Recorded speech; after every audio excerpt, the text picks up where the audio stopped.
In the dim light of an early spring morning in 1848, a quiet, eerie atmosphere hung over Winslow, Massachusetts, as a strange and unsettling event unfolded.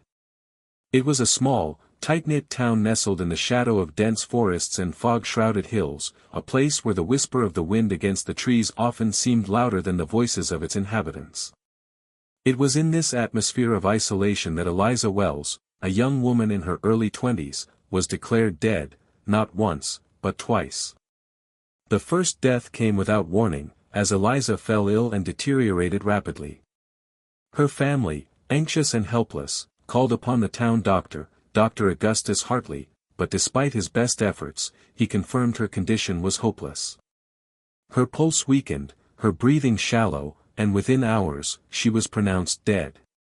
Her family, grief-stricken but resigned, began the quiet rituals of mourning. There were no immediate signs of anything extraordinary. Yet, the cold, still body lying in the house seemed to defy the finality of death, lingering in a way that set the town's nerves on edge. The Wells family, though devastated by their loss, held on to the hope that perhaps the medical diagnosis was wrong, but deep down, they knew the truth. Eliza was gone. As the small funeral arrangements were made, a strange unease began to settle over the town. Whispers started to spread, not about the tragedy itself, but about how Eliza had died, and how, the next morning, the story would take an even darker turn. By midday, a fresh layer of dread had settled over the town. Dr. Hartley was called back to the Wells residence, only to find that Eliza's body was suddenly warm. Not just warm, but alive with the kind of warmth that could not be explained by mere coincidence. The air around her body seemed to pulse with an unnatural heat, and a soft tremor moved through her as though the very fabric of death was pulling itself apart. At first, there was disbelief. Perhaps a mistake had been made. The doctor checked her pulse again. It was faint, almost imperceptible, but it was there. His eyes widened, and for a moment, the world seemed to freeze around him. Could it be possible? Could someone truly return from death, or was he losing his grip on reality? The events that followed would defy logic and reason. The news of Eliza's inexplicable revival spread quickly, but it wasn't long before the second blow fell. The same doctor who had declared her dead now had to face the impossible. He was forced to declare her dead once again. The pulse, though faint, was gone. Her body, though warm, was now motionless. Dr. Hartley was shaken to the core. In the span of a single day, he had witnessed what could only be described as an anomaly, something that defied not just his medical knowledge but the very fabric of life and death itself. Her second death came with the same finality as the first, and yet, it was far from over. The town of Winslow, already filled with a sense of sorrow and dread, found itself in the grip of something far darker than they could comprehend. Her family, devastated and confused, began to prepare for her burial, but in the back of their minds, something gnawed at them. The strange warmth in her body, the faint pulse that had been so hard to detect, it all seemed to suggest that the line between life and death was not as clear-cut as they had once believed. The second burial was marked with unease, the dirt falling into the grave as though the earth itself was reluctant to claim her. Her family gathered, their faces pale with grief and confusion, as the townspeople looked on in silence. Yet, just as the last shovel of earth was about to settle on the grave, something extraordinary happened. A disturbance, a faint sound coming from the grave, was enough to make everyone freeze. Was it the wind? A trick of the mind? Or something far more sinister? This moment of dread would linger long after the burial, as rumors and suspicions began to grow. Eliza's revival, and her subsequent death, were no longer just a personal tragedy for the Wells family, they had become a source of morbid fascination for the entire town. People began to talk, to speculate, to question whether what they had witnessed could be explained by science, or if something far more supernatural was at play. Whispers of curses, spirits, and the mysterious realm between life and death began to echo in the corners of Winslow. But in the midst of this growing fear and confusion, one question remained: had Eliza truly died, or was she caught somewhere in between, lingering at the edge of mortality like a ghost. As the days went on, those who had witnessed the strange occurrences around her death began to suffer from a growing sense of dread. Her family, too, was haunted by the memory of that warm, lifeless body, the pulse that faded too quickly, and the whisper of something else that lingered in the air. Even the doctor, who had tried to rationalize everything, found himself unable to escape the grip of the mystery. Was it possible that Eliza's death had been a mistake? Or was there something darker at work? No one knew. The silence that fell over Winslow was heavy with the weight of unanswered questions, and the growing sense that something had shifted in the natural order of things. And yet, amid the fear and uncertainty, one undeniable truth began to take shape: Eliza Wells had been declared dead twice. She had returned to life once, only to be taken again. But the real question remained: if she could return once, could she return again? And if she did, what would that mean for the fragile boundary between life and death that the people of Winslow had always taken for granted? The chilling events surrounding Eliza Wells' 2 deaths were just the beginning, a precursor to a much deeper mystery that would slowly unravel over the coming weeks and months. What had happened in that small, fog-covered town in the spring of 1848 was a puzzle that no one seemed able to solve. But it was a puzzle that would haunt Winslow for years to come, casting a shadow over the town and leaving everyone who had witnessed the events with a lingering sense of unease, and a deep, unshakable fear of the unknown. Winslow, Massachusetts in the year 1848 was a town caught between the past and the present, straddling the fragile line between tradition and progress. It sat in a remote corner of the state, isolated from the bustling centers of commerce and influence.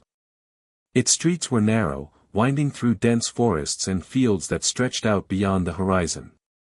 The air was thick with the scent of pine and the mist that hung in the morning like an unspoken promise of mystery. The town was small, and its people were even smaller in number. For the most part, the town's inhabitants lived simple, quiet lives, farming the land, raising families, and adhering to the rhythms of the seasons. But beneath the placid surface of daily life, there was an undercurrent of something far older, something rooted in superstition and faith. In Winslow, people still believed in the old ways. The town was deeply religious, a place where the church's bells tolled every Sunday, and the townsfolk gathered for prayers, seeking divine favor for their meager harvests and fragile health.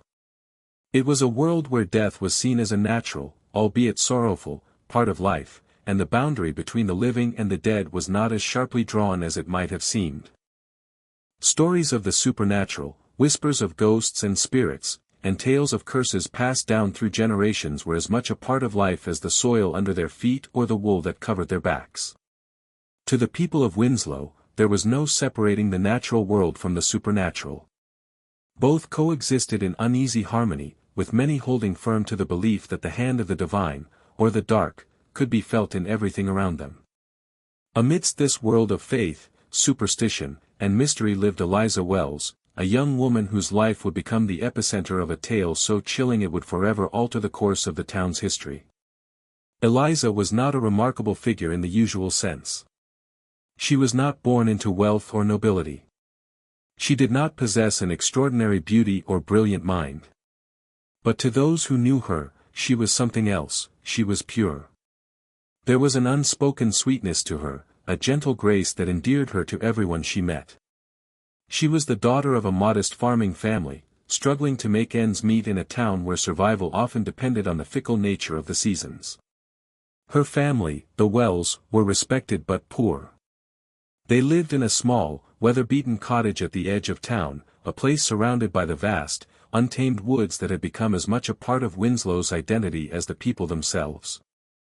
Eliza's father, William Wells, was a quiet, hard-working man who tended to the farm with his hands and his heart, while her mother, Sarah, kept a bustling home. Their lives were difficult, but they were not unusual for the time.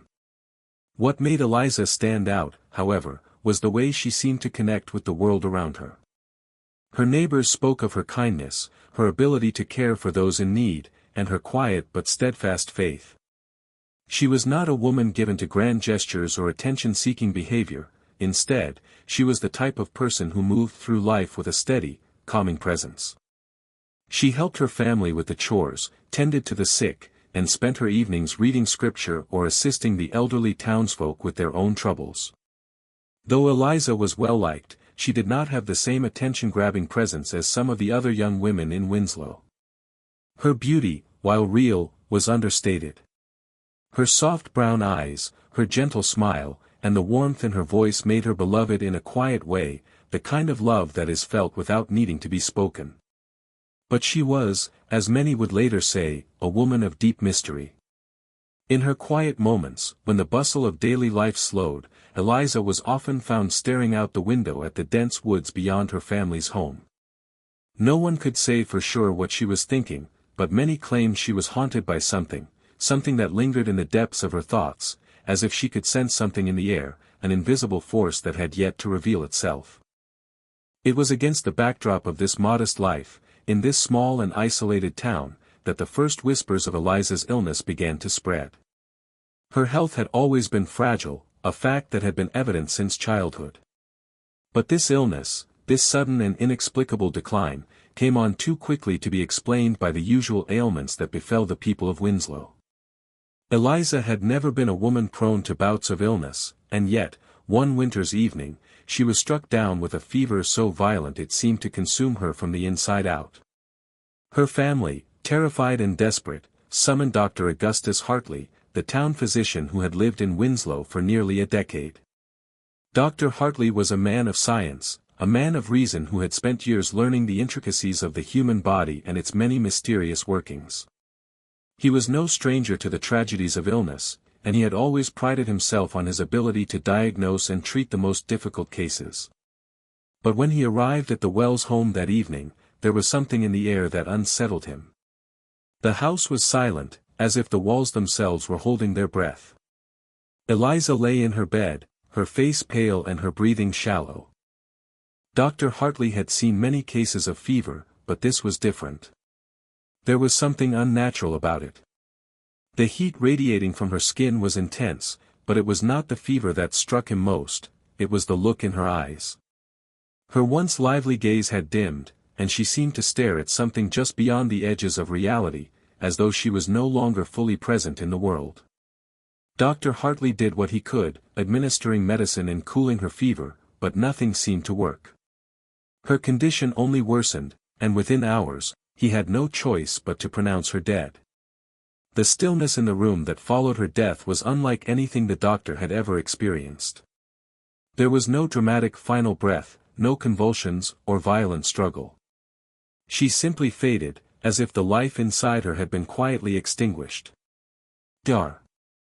Hartley, though shaken, did what was expected of him.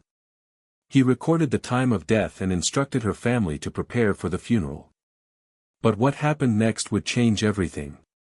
As her family, devastated but resigned, gathered around her body in grief, an odd sense of unease settled over them. They were accustomed to death in a way, it was a part of life in a town as isolated as Winslow, but this was different. Eliza's body did not appear to be fully dead. There was an unsettling warmth to her skin, an unnatural heat that defied the chill of the room. Her family, uncertain of what to do, contacted the doctor once again. And so began a chain of events that would unravel the very fabric of reality in Winslow. This is the world into which Eliza's strange and inexplicable death was thrust, a world already filled with superstition and the unknown, where the living and the dead were not always as easily separated as they seemed. Winslow, a town teetering on the edge of reality, was about to be plunged into a mystery that would shatter its sense of reason and push its people to the brink of madness.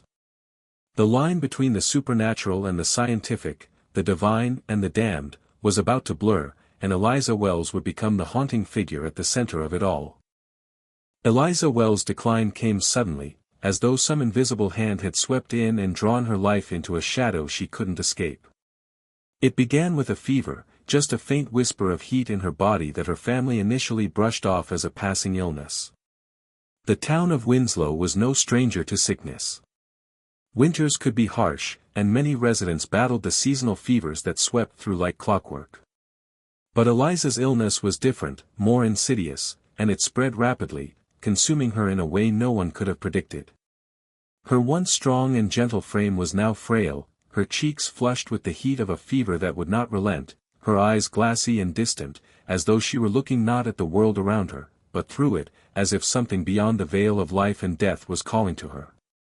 The Wells family, having no medical expertise themselves, did what any sensible person in their situation would: they sent for Dr. Augustus Hartley. Dr. Hartley was not a young man, but he was regarded with respect for his experience and his firm belief in the scientific methods of medicine.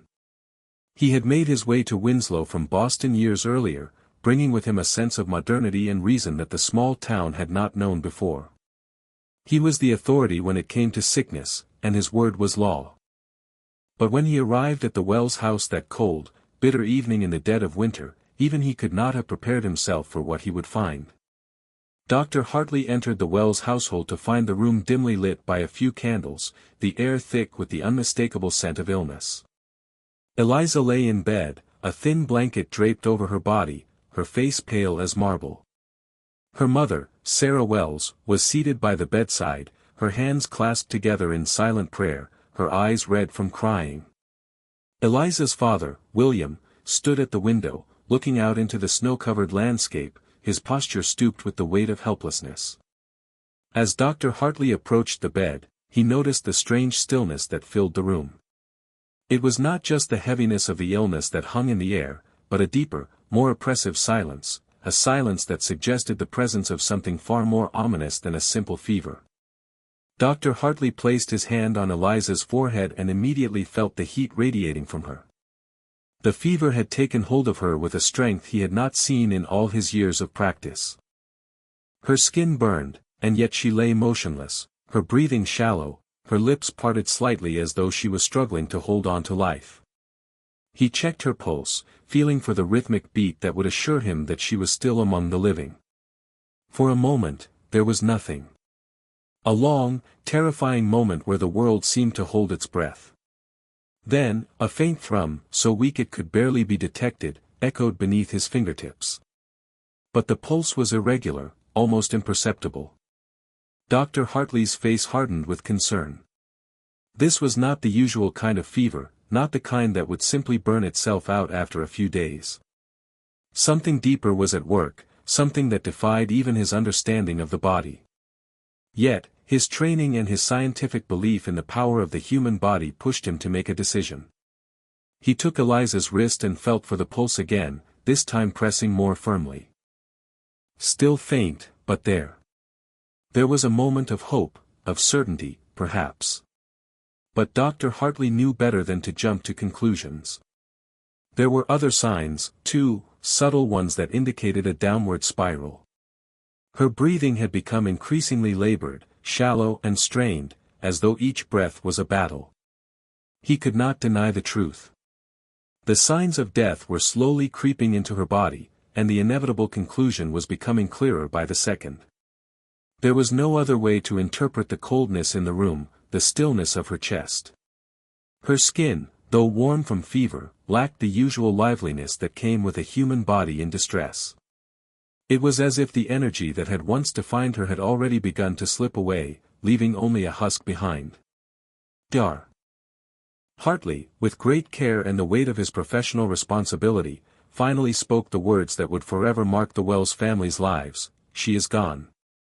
Her parents, who had watched helplessly as their daughter's life slowly slipped away, now found themselves confronting a finality they could not have prepared for.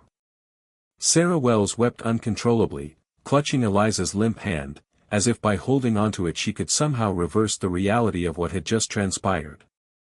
William Wells, stoic but broken, sank to his knees beside the bed, his hands trembling as he reached for his daughter's forehead, brushing her hair back from her face as though he could will her back to life with a simple touch. The quiet acceptance of death, which the town had always known and accepted, was shattered in that moment. The Wells family, devastated, began to prepare for the funeral, even as the weight of grief pressed down upon them like an iron fist.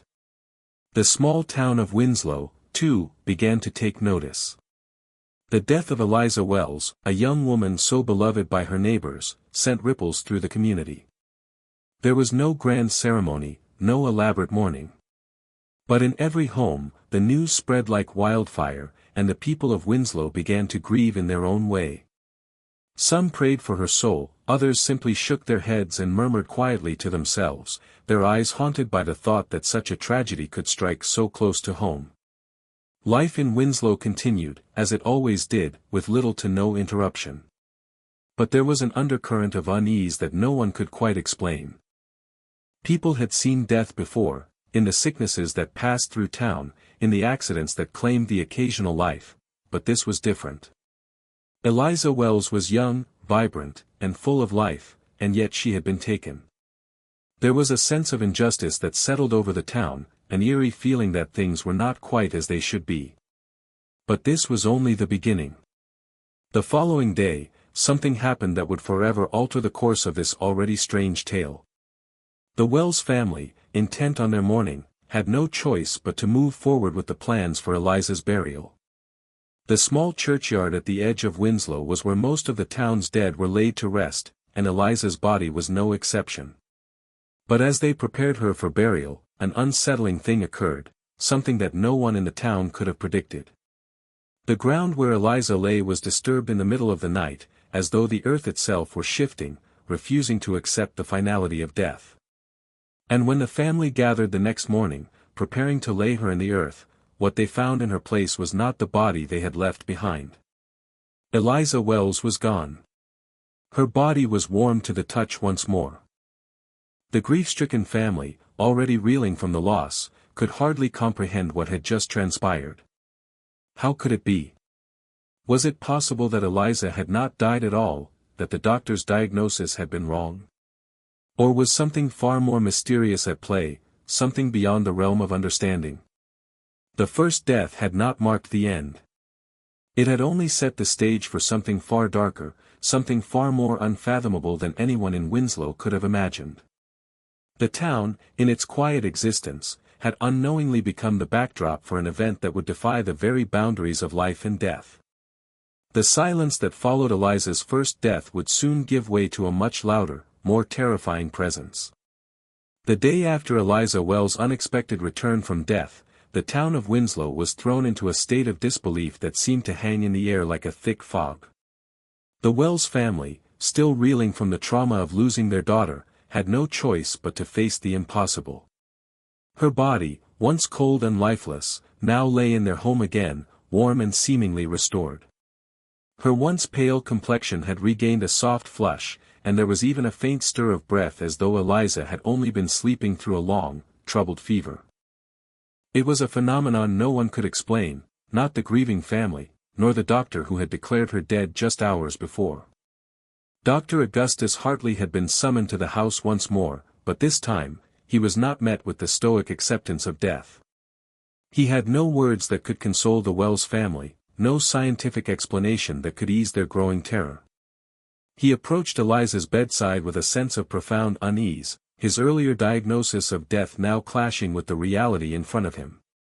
What should have been the cold, lifeless body of a woman who had succumbed to an illness was now revived, alive in a way that felt unnatural and unsettling. Dr. Hartley examined her with a mixture of disbelief and professional detachment.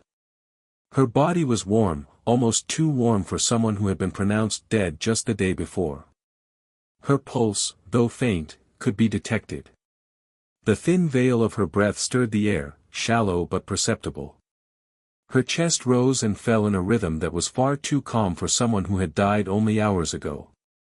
Her eyes, once dull and lifeless, flickered beneath their lids as though she were waking from a deep, troubled sleep. Yet, there was no denying the impossibility of it all. Eliza Wells had died, and yet she was here again, staring back at him with an eerie stillness that only deepened the mystery. The doctor's confusion grew as he tried to rationalize the situation. Could it be that she had been in some kind of suspended state? A coma-like condition that had mimicked death? Could her body have entered a kind of hibernation, temporarily ceasing to function before returning to life? The theories flooded his mind, but none felt satisfying enough to quell the growing sense of dread in the pit of his stomach. Whatever had happened, it was beyond the realm of medical science. There was no explanation, no precedent in his training that could account for what he was witnessing. The boundaries of life and death had, in a sense, collapsed around him, leaving him grasping for answers that refused to be found. Despite Dr. Hartley's initial belief that Eliza had been revived, that she had somehow been given a second chance at life, there was a chilling uncertainty that hung over the situation. As he studied her face, there was something hollow in her eyes, an absence that couldn't be explained. She appeared to be alive, but it was as if something within her was missing, a flicker of the soul that once animated her spirit now dimmed or perhaps forever altered. But, as the days passed, the doctor's initial hope that Eliza had merely suffered from some rare and reversible medical condition began to evaporate, replaced by a more troubling thought: Eliza was not simply back from the dead. She was something else, something darker. Despite Dr. Hartley's best efforts to reassure the Wells family, the atmosphere in the house grew increasingly tense. Eliza was no longer the gentle, vibrant woman they had known. She seemed distant, as though her consciousness was adrift, untethered to the present moment. Her speech, once soft and comforting, had become erratic, her movements slow and disconnected. It was as though the thread that had tied her to life had been severed, leaving her body but not her full being. Her family watched in growing horror as she lay motionless for hours at a time, her once lively presence now a shadow of its former self. It was on the third day after her return that the second death occurred. Once again, Dr. Hartley was summoned to the house, this time with a sense of dread in his heart that he could not shake. When he arrived, Eliza's condition had worsened. Her breath was faint, her skin cold to the touch. The pallor of death had returned to her face, this time more pronounced than before. She lay motionless in her bed, her eyes closed and her body stiff, as though she had never been revived in the first place. The doctor checked her pulse, but this time, there was nothing. No faint heartbeat, no stir of life. Her body had returned to the lifeless state that had once claimed her. The Wells family was again struck by a cruel twist of fate. Their beloved Eliza, who had so briefly come back to them, had once again slipped from their grasp, leaving them with nothing but the cold reality of her death. The grief they had just begun to recover from now felt even more suffocating. They had held on to the fragile hope that she might have been given a second chance at life, a second chance that had so swiftly been taken away. This time, there was no question of disbelief. No one could deny that Eliza was gone once more, her body a cold, still shell that only days before had seemed so full of life. As the Wells family prepared to bury Eliza for the second time, the people of Winslow began to take notice. The town, already reeling from the shock of Eliza's miraculous revival, now found itself plunged into a new state of confusion and fear. The news of her second death spread quickly, and once again, the town was consumed by whispers. But this time, the whispers were not just about her death. There was something more sinister in the air, an unspoken suspicion that something unnatural had occurred, something that could not be explained by the simple passing of a fever or the oddities of medical science. Eliza Wells had died, then returned, and now she was dead again, but the manner of her death had become a topic of intense fascination. Some townspeople, particularly the older generations, began to speak of curses, of dark forces that might be at work in the town. There were whispered stories of the supernatural, of restless spirits and forces beyond human understanding. Some even claimed that Eliza's return was the result of some kind of spiritual upheaval, that she had been marked by something beyond the grasp of the living. These tales fed the growing fear that Winslow was under a curse, that the dead had somehow been disturbed, and that the natural order had been broken. Despite these rumors, Dr. Hartley remained steadfast in his belief that there must be a rational explanation. He insisted to anyone who would listen that Eliza's case was simply an anomaly, a rare medical condition that had caused her body to appear lifeless before reviving itself. Yet, even as he spoke, there was a gnawing sense of doubt that lingered in his own mind. The second death had left him with more questions than answers, and no matter how hard he tried to reason it away, the growing sense that something darker was at play could not be ignored. As the town prepared for Eliza's second funeral, there was a palpable sense of unease in the air. The streets were quiet, as if everyone had been struck silent by the same unnameable fear. The town's residents no longer seemed sure of what they had once known to be true. They had always believed in the certainty of death, in its inevitability. But now, with the events surrounding Eliza Wells, the line between life and death had been blurred, leaving the town trapped in a limbo of uncertainty. The second death was not just a personal tragedy for the Wells family. It was a watershed moment for the entire town of Winslow. The people of Winslow had witnessed something that should have been impossible, a woman who had died, only to return, and then to die again. The question that haunted them all was no longer just about Eliza. It was about the nature of death itself. Was it truly the end? Or could there be something more, something that defied the very rules of existence? The second death of Eliza Wells left the small town of Winslow in a state of deep unease, a kind of collective uncertainty that seemed to weigh on every conversation, every glance exchanged on the street. The events surrounding her brief return from the dead had shattered the town's previously firm belief in the natural order of life and death. The people of Winslow, who had long lived with a steady rhythm of hardship and simplicity, found themselves confronting a reality that defied all reason and understanding. As the funeral preparations began for Eliza's second burial, there was a heavy silence that hung over the town, as though the air itself had grown thick with unspoken fear and doubt. In the days following her death, strange rumors began to circulate, some whispered in hushed tones, others in more conspiratorial gatherings. The rumors did not solely concern Eliza's death, no, that had already been accepted by most of the town as an unfortunate and inexplicable tragedy. Rather, the whispers focused on what had happened during her second death and what might have happened in the moments when she had been alive again.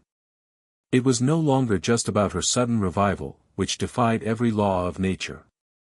It was about the eerie and unsettling sensation that the people who had witnessed it, those who had been in the same room with her, felt something else lingering. They spoke of a strange heaviness in the air, a sense of dread that had settled over the house. Some of the witnesses, too disturbed to speak plainly, described a sense of profound wrongness in Eliza's brief return, as if she were no longer the same person who had left them. One of the first to speak out loud about what had transpired was Sarah Wells, Eliza's mother. She was a woman who had been deeply religious, who had prayed for her daughter's recovery with all the fervor of a mother desperate to save her child. But in the days after Eliza's return from death, Sarah began to change. She became withdrawn, a shadow of her former self, her face pale and gaunt from sleepless nights spent staring into the fire. She began to speak in cryptic terms, her words tinged with a kind of fearful reverence. She spoke of the otherness she had sensed in her daughter's eyes after she had revived, as if Eliza's spirit had not fully returned. Sarah's grief, already immense, was now compounded by a deep, gnawing fear that perhaps her daughter's revival was not a gift at all, but a curse, something that had brought a malevolent force into their home. Rumors began to take root among the townsfolk. People gathered in small groups, speaking in hushed voices, asking each other if they had witnessed the strange warmth in Eliza's body when they prepared her for burial, or the unsettling stillness that hung over her after her revival. Some swore that they had seen her body move, though only slightly, as if something inside her was fighting against the finality of death. Others claimed they had heard faint whispers in the room while her body lay at rest, as though she were speaking, though no one could make out the words. The whispers turned to stories, the stories turned to fears, and soon the air in Winslow was thick with the palpable sensation that something supernatural had occurred. And with those fears came a divide in the town. Some, particularly the older and more superstitious residents, began to argue that Eliza's return from death had been a sign of a curse or the work of dark forces. There were those who spoke of witches and spirits, of ancient rites that could pull souls from beyond the grave. Others, more pragmatic, tried to explain it in terms of science, suggesting that Eliza had fallen into a coma-like state that mimicked death, though they were quick to dismiss the idea of her subsequent second death as an inexplicable and deeply unsettling coincidence. The town was split. Some believed that Winslow was cursed, while others fought to retain their faith in logic and reason. But beneath it all, there was an undeniable feeling of unease, a sense that something terrible had happened and no one knew what to make of it. In the weeks that followed, the town's priest, Father Jonathan Bellamy, who had always been a steady presence in Winslow, became a key figure in this growing tension. Father Bellamy was a man who had seen death many times in his life, both in the natural course of things and through the trials of the sick and the suffering. But he had never before witnessed what had happened to Eliza Wells. His sermons, once focused on salvation, began to take on a different tone. He spoke of the mystery of life and death, of the soul's journey, and of the need for faith in times of darkness. He emphasized the power of prayer and the strength of the Lord's will, but there was an undercurrent of concern in his words, a quiet, unspoken fear that maybe, just maybe, there was something more to Eliza's revival than divine intervention. Some of the townsfolk, especially those with more faith in the supernatural, began to attend Father Bellamy's sermons in larger numbers, hoping that he would offer some explanation for the events that had so shaken the town. But the priest, himself unsure of what to make of it, could offer nothing more than prayers and his own meditations on death's mysteries. The unease continued to grow, and with it came a sense of isolation. People began to stay indoors more, avoiding conversation with their neighbors out of fear of being associated with the rumors. Parents warned their children to stay away from the Wells house, and even the well-meaning doctor, Dr. Hartley, found himself growing more and more uneasy as the days passed. He, too, had witnessed the strange phenomena, but he could offer no answers, only speculation. Despite the growing fear, there were those who remained steadfast in their disbelief. The town's more rational thinkers, the merchants and farmers who relied on practicality to navigate their lives, dismissed the supernatural talk as mere superstition. They insisted that Eliza's revival, and her second death, could be explained by a rare medical condition, a sort of catalepsy, where the body appeared to be lifeless but was actually suspended in a state of unconsciousness. They argued that the fever had somehow caused her to fall into a trance-like state, and that the warmth and faint pulse could be explained by a simple fluctuation in her condition. Yet, even among this camp, the second death had left an indelible mark. The finality of it, the fact that Eliza was truly gone once again, seemed to be a reminder of just how little anyone truly understood about the human body, or the forces that might lie beyond it. But the most unsettling element of all was the change that occurred in the town itself. The once peaceful atmosphere of Winslow had shifted. The quiet isolation that had been a hallmark of the town for generations now seemed to carry a sense of foreboding. People no longer exchanged pleasantries in the street, there were fewer gatherings in the town square. Even the weather seemed to reflect the town's mood, as thick fog rolled in each evening, obscuring the hills and casting everything in an eerie, oppressive gloom. Winslow, a town that had once been content to exist at the edge of the world, now found itself drawn into a web of mystery and fear from which it could not escape.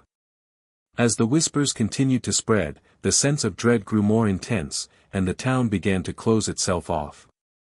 The Wells family, already shattered by the loss of their daughter, found themselves isolated not just by grief, but by the growing suspicion of their neighbors. No one knew what to make of the events that had unfolded, but one thing was certain: Eliza Wells' story was far from over. The questions surrounding her death, and her brief return to life, were only the beginning. What had happened in that small house in Winslow was part of something larger, something that no one in the town could understand, a mystery that would continue to haunt them for years to come, as the boundaries between life and death became increasingly blurred, and the people of Winslow were left to wonder just how much of the world they truly understood.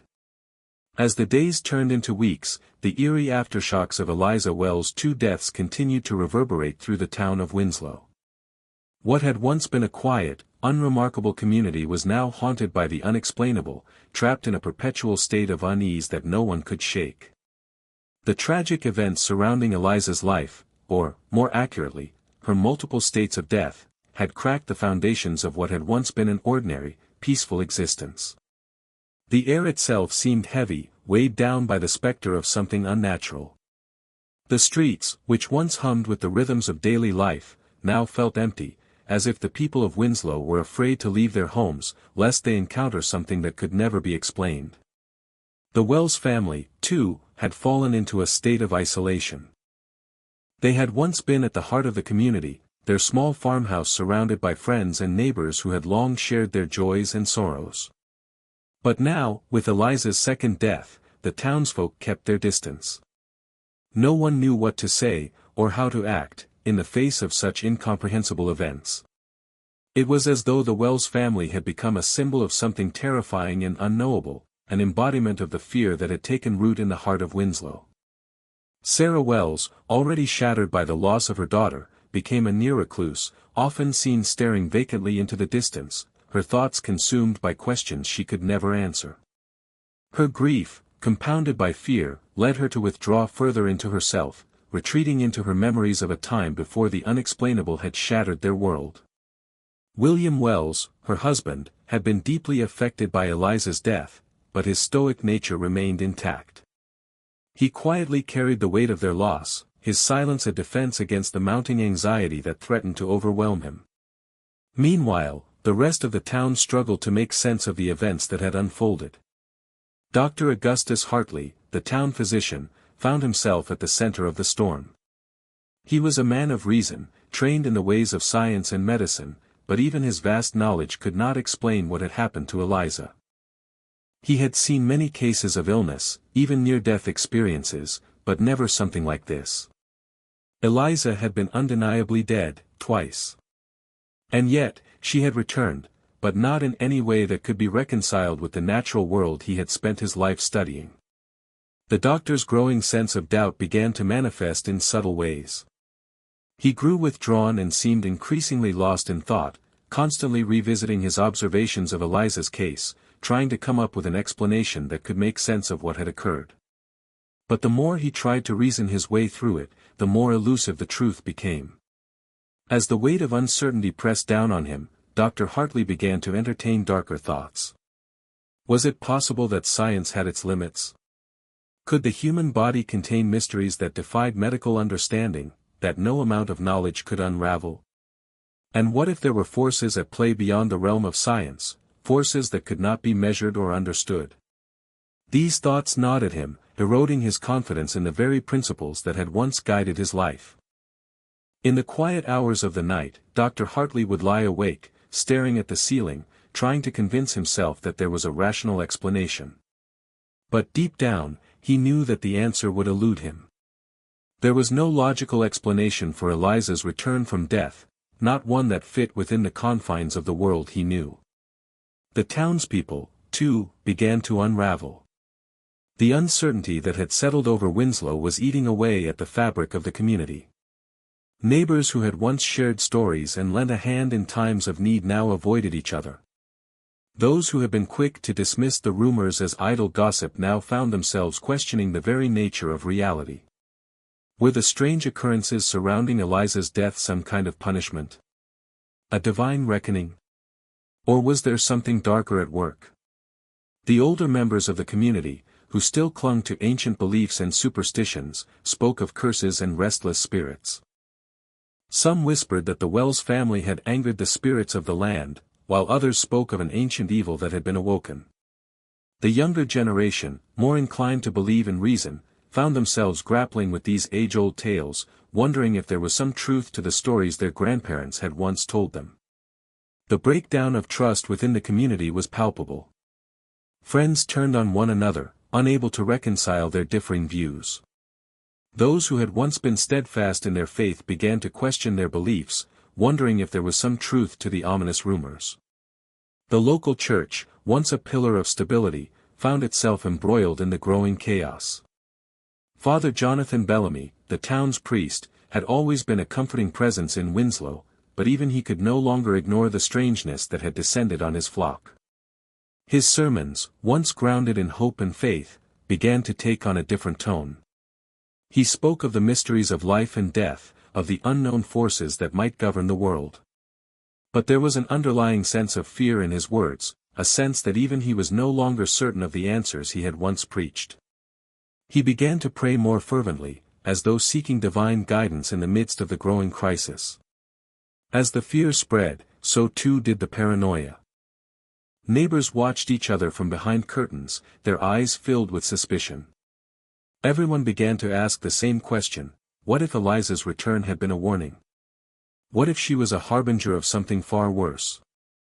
The atmosphere in Winslow grew more oppressive by the day, as if the very land beneath them was infected with dread. Even the natural world seemed to reflect the town's inner turmoil. The weather became erratic, the once serene skies now overcast with dark clouds that never seemed to dissipate. The forest surrounding Winslow, which had always been a symbol of isolation and quiet beauty, now took on an ominous quality. The trees seemed to close in, casting long, twisted shadows across the town. The whispering winds, which had once been a comforting presence, now seemed to carry messages of warning, like an unseen presence watching over the town. But amidst all the fear and confusion, there was one question that lingered, unanswered and gnawing at the edges of every conversation: what had truly happened to Eliza Wells? Was her death, her return, and her second death part of a larger pattern, one that could not be understood by the human mind? Or was it simply the result of some strange, inexplicable medical condition that had led to a series of highly unusual but ultimately explainable events? No one could say for sure. But what was certain was that the town of Winslow had been irrevocably changed. The people who had once lived their lives in the quiet certainty of routine were now trapped in a web of doubt and fear, unable to trust even their own perceptions of reality. The breakdown in Winslow was not just a result of fear, it was a breakdown of belief. In the space between life and death, in the shadow of Eliza's strange and troubling story, the town had lost its grip on the very foundations of its existence. What was real? What could be trusted? The answers seemed increasingly elusive, slipping further and further from the reach of those who had once thought they understood the world. The town was unraveling, and there seemed to be no way to stop it. In the end, it was not just Eliza's death that had destroyed Winslow, it was the fear of the unknown, the inability to reconcile what had happened with what was believed to be possible. And as the days stretched on, the town's collective anxiety grew more intense, until it was a tangible presence, suffocating the people and drowning out any hope of finding a rational explanation. Winslow had become a place where reason no longer held sway, where the mysteries of life and death had been torn wide open, and no one could see how to close the wound. In the weeks following Eliza Wells' mysterious deaths, the town of Winslow found itself consumed by theories. What had happened to Eliza? How had she died, only to return, and then die once again? The small, tight-knit community, once driven by the rhythms of farming and church services, was now dominated by conversations that centered around the impossible. People gathered in hushed tones in the local tavern, at the marketplace, and outside their homes, speculating on what had truly occurred. Some leaned toward the logical, others the supernatural, but all were searching for an explanation that would bring meaning to an event that defied all reason. Dr. Augustus Hartley, the town's physician, had been at the center of the initial investigation. A man whose life was governed by science, logic, and a strict adherence to medical principles, Dr. Hartley found himself torn between his commitment to reason and the unsettling reality of Eliza's situation. His diagnosis had been clear: Eliza had died. And yet, she had returned, alive, and then died again. There was no medical precedent for such an occurrence. The idea of someone dying twice seemed absurd, something one would expect in ghost stories or folklore, not the world of medicine. Dr. Hartley began, as any rational scientist would, by questioning his own conclusions. Had he been wrong? Had he misdiagnosed Eliza? Could she have been in a deep coma, a state that mimicked death? Medical literature, however, did not support such a theory. People in comas could live for months or even years in some cases, but Eliza had been pronounced dead. The signs had been clear: no pulse, no breath, no response. And yet, she had revived. How could this be explained? After much deliberation, Dr. Hartley tentatively put forward the theory of a rare and extreme form of catalepsy, a condition in which the body appears lifeless but is actually still functioning. Catalepsy was known to induce a trance-like state, with the victim's body becoming rigid and unresponsive, giving the appearance of death. But in Eliza's case, there were complications. The body did not remain in a state of rigidity for long, it warmed, and her pulse returned, only to falter again, slipping into what appeared to be another death. The doctor, however, was unwilling to completely abandon the possibility. Catalepsy, in its most extreme forms, was poorly understood, and perhaps there was something in Eliza's unique condition that had caused her to appear dead for an extended period. Still, even this theory left too many questions unanswered, and the more he considered it, the more it seemed to fall short of explaining the complexity of Eliza's experience.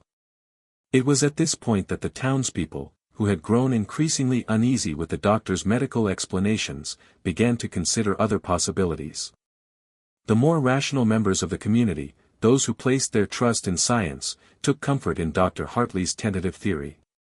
But for others, particularly the older generation and those with a deep belief in the supernatural, the doctor's medical musings were not enough.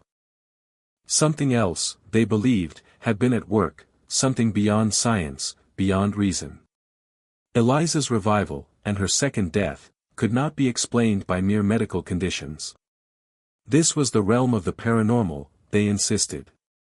It was a curse, or worse, a consequence of the dark forces that lay hidden in the world. The theories that began to circulate among the townspeople ranged from the plausible to the absurd. Some believed that Eliza's return from the dead was the result of a curse, perhaps one laid upon the Wells family by some long-forgotten wrong. Others spoke of the supernatural, whispering about vengeful spirits or dark sorcery that had intervened in Eliza's fate. It was not uncommon in small towns like Winslow for such rumors to take root, especially when a tragedy defied explanation. And in this case, Eliza's death had not only been inexplicable but also inexplicably brief. The suddenness of her return, and the eerie strangeness of it, led many to speculate that some outside force was responsible. One of the most common theories put forward by the townsfolk was that Eliza's return was the result of a vengeful spirit or demonic possession.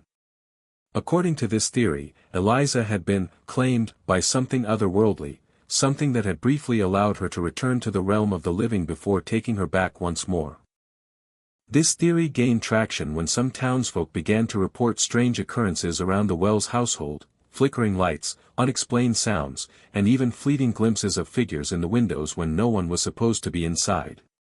These events were seen by many as signs of a restless spirit, a being that had used Eliza's body to return briefly to the world of the living before dragging her back into the afterlife. The idea of possession seemed to strike a deep chord with the superstitious members of the community, who had long been wary of dark forces and malevolent entities that might walk among them.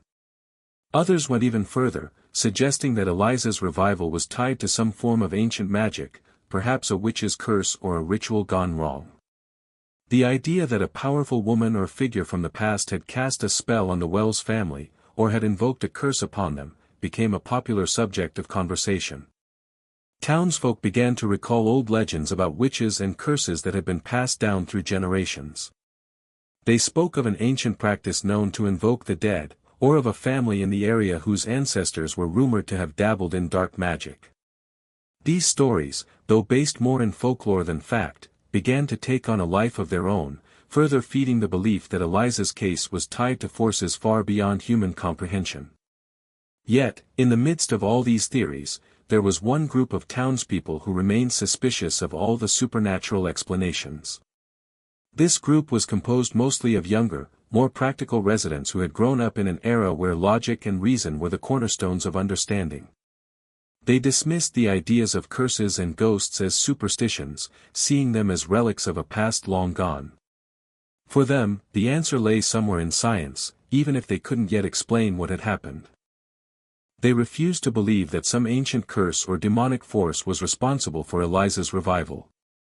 But as the days passed and the mystery deepened, even they began to question their certainty. If it wasn't a curse or possession, then what was it? The more the mystery deepened, the more frustrated the townspeople became. Each explanation felt like it left more questions than answers, and the confusion began to spread. It was impossible for any one theory to encompass the strange, contradictory facts surrounding Eliza's death and revival. Theories about science and medicine faltered in the face of the inexplicable. Supernatural explanations only deepened the fear that hung over Winslow. In the end, the search for an explanation became as much about the need for control as it was about finding answers. The townspeople had witnessed something they couldn't understand, and the attempt to explain it was their way of regaining control over a world that suddenly felt uncertain and unsafe. Whether they turned to science or the supernatural, what they all sought was reassurance, some belief that they could still navigate a world where such inexplicable events had occurred. Dr. Hartley, once so confident in his medical expertise, now found himself lost in the mire of these competing theories.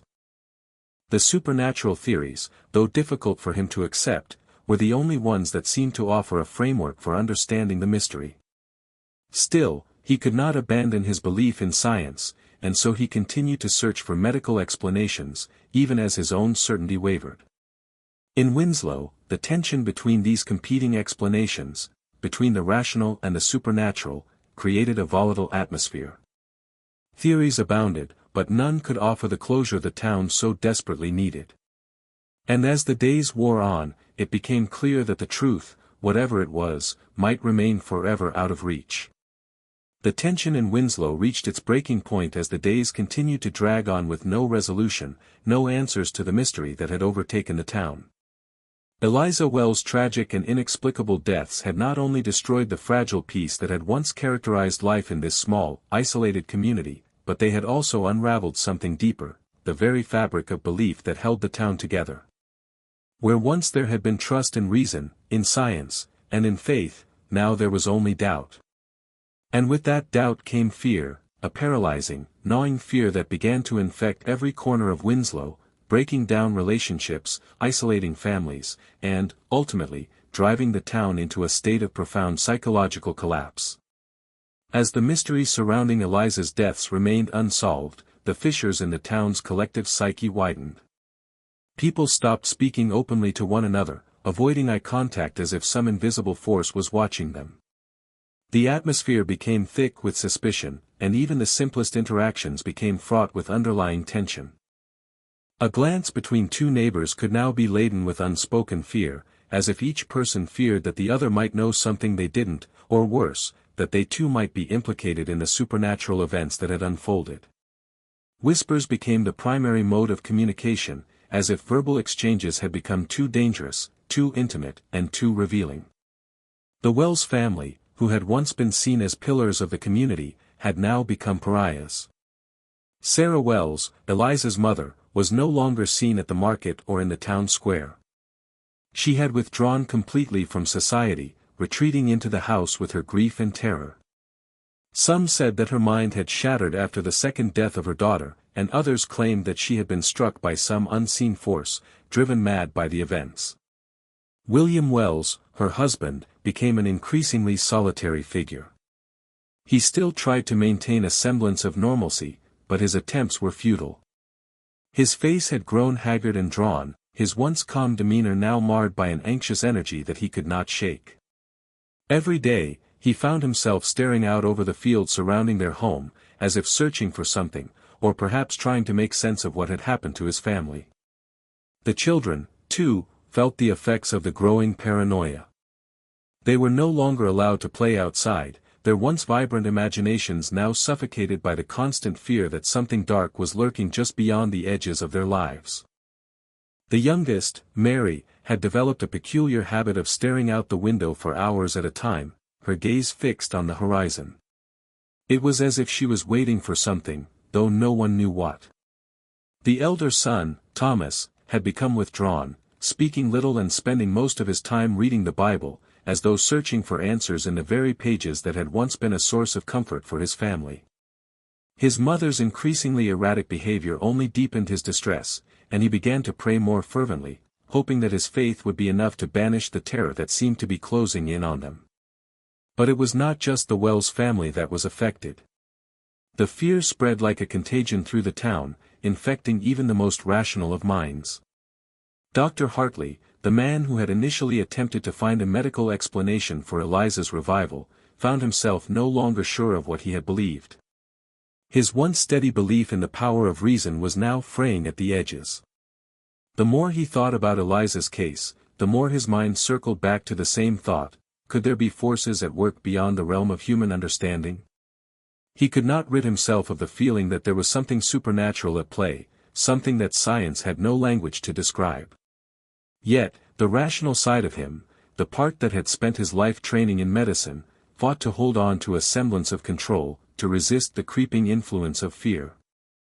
Father Jonathan Bellamy, too, was struggling with his faith. The priest, who had long been a source of comfort and guidance for the townspeople, was beginning to feel his own conviction waver. His sermons, once filled with assurances of divine protection and the certainty of salvation, became increasingly filled with questions. He began to speak of the unknowable nature of God, of the mysteries of life and death that no one could understand. He spoke more about fear and the unknown than he ever had before, and it was clear that he, too, was grappling with something far beyond his understanding. His once compassionate demeanor now seemed tinged with unease, and the community began to wonder if he, too, had been touched by the same forces that had haunted Eliza Wells. The atmosphere in Winslow grew increasingly unstable. People began to isolate themselves, retreating into their homes as though the very act of stepping outside might expose them to something dangerous. Social gatherings became rarer, and even the church services, once a staple of life in the town, began to lose their hold over the people. The sense of communal faith that had once united the town now seemed fragile, as if it could collapse at any moment. People were no longer sure who to trust, and the constant undercurrent of fear made even the most mundane interactions feel charged with danger. Neighbors who had once been close friends now began to turn on one another. In whispered conversations, they accused each other of knowing more than they let on, of being involved in some dark plot or secret ritual. The idea of Eliza's death and return had become the town's central obsession, and those who had witnessed the events became subjects of suspicion. Anyone who had been inside the Wells household during the days following Eliza's death was scrutinized, as if their mere presence had somehow made them complicit in something unspeakable. Even the slightest misstep could be construed as evidence of guilt. The lines between friend and foe blurred, and paranoia began to take hold. As the weeks wore on, Winslow seemed to slowly implode under the weight of its own fear. Businesses began to fail as people stopped spending money, unwilling to venture out into the streets. Even the most stalwart of townsfolk could not escape the creeping terror. The once bustling marketplace was now eerily quiet, with only a few brave souls gathering to exchange goods and whispers of the latest theories. Some people began to speak openly of abandoning the town altogether, seeking refuge in the nearby cities where life seemed safer, less tainted by the strange events that had shattered Winslow's fragile reality. But even the thought of leaving carried its own sense of dread, as if the very air in Winslow had become cursed, and no matter how far one fled, the darkness would follow. The very foundation of Winslow was beginning to crack. The town that had once been a simple, quiet place was now engulfed in chaos, driven by the unknown terror that had taken root in the hearts of its people. The collapse was not just a breakdown of trust or community, but of reason itself. The more the townspeople tried to explain the inexplicable, the further they were pulled into confusion and fear. Eliza Wells, and the events surrounding her strange deaths, had become a mirror, reflecting the deepest anxieties and darkest fears of those who lived in Winslow. The mystery of her death, her return, and her second death had shattered their world, and there was no going back. By the time the final days of that fateful year arrived, Winslow was no longer the town it had once been. It had been torn apart, not by some external force, but by the fear that had slowly consumed its people. The truth about Eliza's death might never be fully known, but the consequences of the events would echo through the town for years to come. Fear had taken hold, and in its grip, Winslow had been irrevocably changed. The cracks in the town's foundation would never fully heal, and its people would forever be haunted by the mystery that had brought them to the brink of madness. The aftermath of Eliza Wells' strange and tragic deaths left a town in ruin, but the true nature of the damage went far beyond the physical.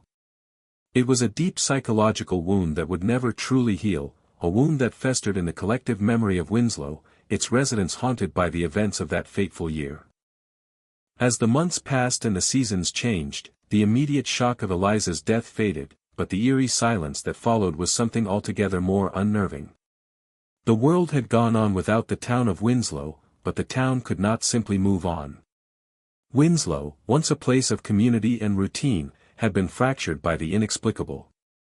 The residents, who had once gathered at the marketplace or shared evening prayers in the church, were now fractured by fear and suspicion. The unity they had once felt, however fragile it might have been, was lost. The ripple effects of Eliza's death would resonate long after the town had forgotten the details of her story. For the Wells family, the silence was deafening. Sarah Wells, still reeling from the two deaths of her daughter, withdrew completely from the public eye. Her once vibrant presence in town, at the market, the church, the homes of friends and neighbors, had been reduced to nothing. Her face, once known for its warmth and compassion, became a shadow of its former self, a mask of grief and fear. Sarah did not speak much of Eliza after her death. She simply fell into a routine of quiet mourning, which included spending hours alone in the small room where Eliza had once slept. The furniture in the room remained unchanged, as if Sarah were too afraid to disturb the last remnants of her daughter's presence.